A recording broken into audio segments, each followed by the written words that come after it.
Өзү негизи могу орозо учурунда чайханаларга, кафелерге өтө чоң мүмкүнчүлүктө баягы келген конокту кармап калуу. Орозо бүткөндөн кийин дагы ошол адам ошол жерге келип тамактанып кетишүүсүнө бир чоң мүмкүнчүлүк да.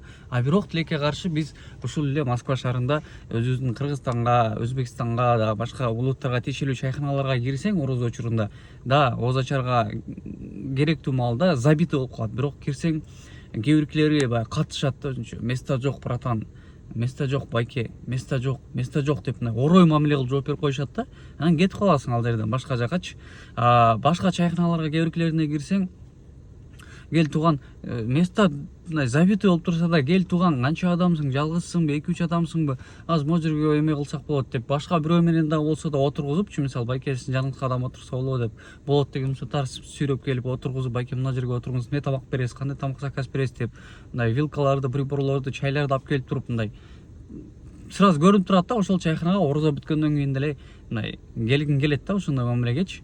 Вот поэтому чайхана иштеткендерге лайфхак, лайфхак деп коем. Негизи мен айтсам айтпасам деле силер бул нерсени билесиңер да. Поэтому бир аз ошол тейлөө жагына чөткө кылып койсоңор, а так нормально.